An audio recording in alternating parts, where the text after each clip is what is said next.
Ini kita langsung tanya ke Dokter Tirta aja. Dokter Tirta, gimana bisnisnya? Sudah mulai ada tanda-tanda pencerahan kah?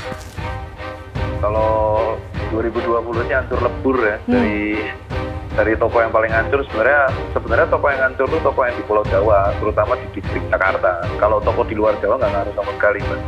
Jadi di 2021 sih insya Allah lumayan membaik. Event-event, pameran event saya udah mulai diizinkan, sama beberapa toko di Jakarta mulai naik turun sih. Cuma di Februari ini hancur lebur karena banjir. Soalnya 4 toko saya kebanjiran, termasuk ditambah yang Karawang satu hancur. Jadi penurunannya luar biasa. Kemarin sudah sempat diharapkan bisa lumayan naik, tapi ternyata drop lagi gara-gara banjir ya, dokter ya. Cuman kita nggak bisa nyalain cuaca. Cuman kalau ada harapan sih mulai membaik di kuartal akhir 2020. Jadi November itu mulai membaik. Sama pas berita vaksin itu sudah mulai bagus edukasinya, UMKM mulai menggeliat. Cuman ya itu yang paling hancur tetap di area Jabodetabek, paling bagus di area luar Jawa. Sulawesi paling bagus. Dokter, bisnisnya dokter ini sempat mendapat restrukturisasi kah atau mungkin justru bantuan lain dari pemerintah tidak?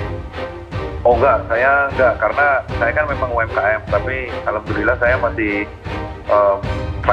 financial plan-nya lumayan bagus lah. Jadi saya masih bisa gaji pegawai saya tanpa ngangkat sama sekali walaupun saya UMKM. Jadi insentif UMKM saya lebih berikan ke teman-teman di Jogja atau teman-teman Jakarta yang lebih membutuhkan. Kan kalau kayak gitu kan sesuai kekuatan, jadi mau ngambil apa enggak kan bisa mengajukan ke, kalau nggak salah, bank daerah masing-masing kan. Kalau saya memutuskan keambil karena saya masih kuat secara finansial. Dropnya sampai berapa banyak sih, Dokter Tirta? Kenapa?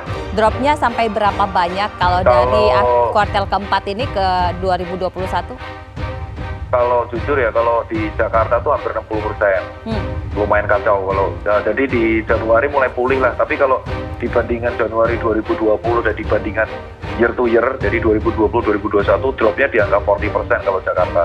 Tapi kalau untungnya ketutup sama partner-partner saya yang di toko-toko di luar Jawa, jadinya nggak begitu parah. Cuman kalau yang di Jakarta masih bleeding. Nah, di year to year-nya 40%, pas Februari year to year-nya tambah hancur lagi 60%. Nah, saya sih berharapnya kan ini banjir udah mulai surut juga dan vaksinasi udah mulai bagus juga di beberapa daerah. Harapannya mulai bulan Maret sih membaik. Soalnya saya tanya ke Pak Sandiaga Uno kemarin, kita satu room clubhouse, Pak Sandi katanya lagi bertemu dengan Kapolri dan hari ini ketemu sama Pak Listio untuk membahas mengenai perizinan event. Soalnya saya event UMKM kan kepending semua. Jadi katanya event UMKM mulai dijalankan awal April setelah mendapatkan izin dari polisi. Nah, harapannya kalau event-event UMKM ini ada, bisa menemukan customer dengan seller sehingga bisa meningkatkan sales dari UMKM tersebut. Dokter, untuk customer yang luar negeri, ini pandemi kan otomatis ada kendala yang sangat besar, termasuk mulai dari pengiriman dan lain-lain. Teman-teman sudah mulai mengeluhkan drop gara-gara nggak bisa ekspor juga? Wah iya kalau itu. Jadi kalau teman-teman saya terutama pabrik garmen ya, jadi pabrik garmen sama pabrik sepatu mengeluhkan gagal beli. Jadi rata-rata perusahaan luar negeri yang awal sudah, biasanya kan mereka membeli kayak kain dari Indonesia, ada yang membeli sepatu gitu kan, itu gagal beli dikarenakan kebijakan mereka. Sehingga akhirnya, padahal kan kalau kita pabrik besar, teman-teman saya pabrik besar, padat karya kan, mereka kalau produk buat luar negeri itu kan pasti disiapkan hamin 6 sampai hamin 12 bulan. Akhirnya dead stock, ada yang rugi sampai 60 miliar, ada yang 48 miliar. Kemarin saya sempat wawancara satu, itu pabrik garmen dari Bandung, ya kompleks yang keluar tol Cilenyi lah, teman-teman rata-rata pasti tahu kalau teman-teman pengusaha di sana itu ada yang sampai dead stock 24 miliar. Jadi emang yang paling hancur pabrik garmen kalau ekspor. Akhirnya kita sekarang nge-push ke UMKM. Jadi kita membuat produk yang harganya tetapi kualitasnya masih bagus dan bisa adu kualitas dengan brand luar, sehingga kita sekarang mengandalkan sales di e-commerce dan online. Harapannya sih tetap event UMKM, bisa cloud break atau kick atau slow vacation. Harapannya bisa menemukan customer. Soalnya kemarin September tahun lalu saya diizinkan oleh Satgas Nasional membuat event di Yogyakarta di bulan September. Itu sesuai dengan protokol, itu salesnya 4 hari 2,2 miliar dari 40 tenan UMKM di Yogyakarta. Jadi menurut saya memang customer sekarang daya belinya meningkat di UMKM. UMKM itu kan sebenarnya butuh diemong ya.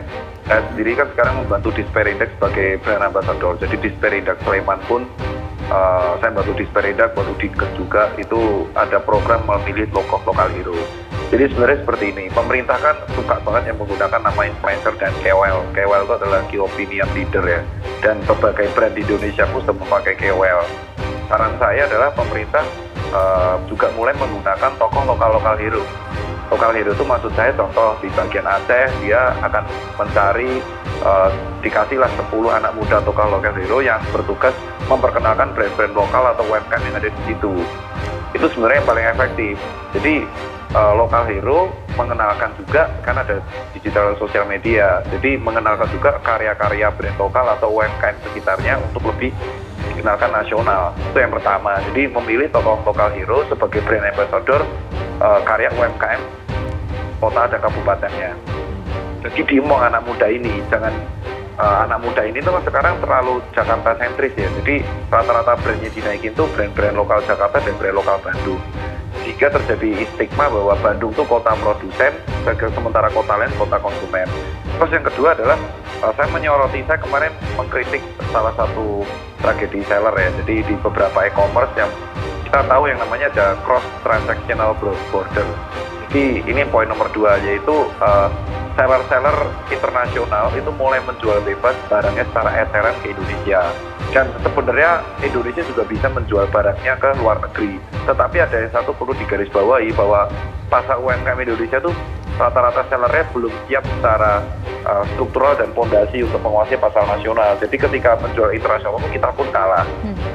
Ini banyak yang teman-teman nggak tahu ya. Jadi nggak akan gampang, brand lokal harus ke internasional, nggak segampang itu. Contoh, kita tuh untuk baju aja, benang masih impor. Ya, benang masih impor, terus kain katunnya juga masih impor rata-rata. Nah, ternyata selama pandemi ini ada terjadi kenaikan bahan baku, Mbak. Sehingga brand lokal kita yang tergantung banget sama luar itu naik harganya. Tapi ada juga seller dari luar negeri yang menjual barang jadi secara murah, Mbak. Kalau ada yang bilang ini bohong dan bilang itu kan persaingan bisnis. Loh, saya lihat sendiri loh, Mbak, teman saya itu produsen UMKM rumahan di Cikupa. Ini bapak-bapak pasti tahu, ada industri Cikupa, ada industri Cimbaduyut, ada industri sepatu di Jember, ada di Sidoarjo, ada di Pekalongan, ada di Semarang. Itu apa mati, karena saya di situ 11 tahun. Nah, mereka ini warung rumahan, Mbak, dan mereka ini mengeluhkan ternyata mereka ini kesaut sama white label industri yang menjual sepatu eceran dari luar, Mbak. Bayangin sepasang sepatu itu dijual dari Shenzhen, dari Cina, itu eceran 100.000 loh, Mbak. Sama ongkir, free sampai rumah. Sementara saya ngirim ke Balikpapan aja 55.000, Mbak. Jadi akhirnya banyak customer kita memilih beli sepatu dari luar. Yang itu white label ini. Nah, kalau misalkan seller-seller luar negeri ini tidak dibuat regulasi, kalau beli grosiran oke lah, nggak masalah kalau grosiran, karena itu kan namanya rantai produksi. Tapi kalau diizinkan menjual eceran dengan free ongkir, Mbak, ini otomatis end customer akan membeli langsung dari luar negeri, dan ini mematikan UMKM.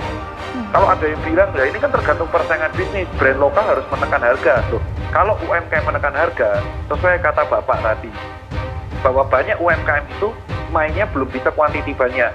Kok bisa sih brand-brand dari China dan brand-brand dari Singapura Malaysia bisa murah? Karena mereka mainnya MOQ besar. Sementara kuantiti kita itu kan sedikit, semakin dikit barangnya semakin mahal harganya. Kalau luar negeri semakin banyak semakin murah. Jadi saya berharap banget UMKM di sini dibuatlah regulasi untuk cross transactional border, terutama seller eceran. Paling enggak yang eceran-eceran ini dihalang-halangi, sehingga ya kalau enggak bahan baku kita mahal, Mbak. Ini saksi hidup ya, karena teman saya bilang beli benang aja mahal, beli katun mahal. Kalau kayak gini kita terpekik banget yang UMKM, apalagi nggak semua UMKM tuh kayak pabrik di Sidoarjo. Kalau pabrik garment contoh di jalanan Cilenyi, itu gede-gede, Pak, mainnya udah jutaan piece. Tapi kalau pabrik-pabrik kayak di daerah Majalaya, Majalaya kan UMKM semua, susah. Apalagi pabrik-pabrik di daerah Cikupa atau di daerah Garut, itu susah banget, Mbak. Itu poin nomor 2. Masukan terakhir adalah sudah diapresiasi oleh Pak Teten, dan saya sudah berkali-kali apresiasi Pak Teten dari bulan Oktober. Karena kita nggak bisa membantu semua orang, tapi at least Pak Teten di sini saya tanya sendiri diberikan kemudahan untuk kur. Bisa dikonfirm ya, kalau ada staf Kemenko UMKM, saya pun pernah zoom dengan staf teman-teman Kemenkom UMKM itu berkali-kali, 6 kali kalau nggak salah, dan ini diamini juga bahwa ada kemudahan untuk kur dengan jaminan. Tapi ya ini ternyata problemnya adalah kurangnya brand ambassador di daerah, sehingga masyarakat di daerah itu kurang ngerti Baik. caranya gimana sih ngaduin kur. Jadi 3 poin ini sih Mbak, kalau ini sudah dimaksimalkan, ekosistem akan semakin rapi. Jadi kita sih apresiasi kerja Pak Teten ya. Insya Allah Maret setelah event-event terjadi, mungkin semua akan membaik Mbak.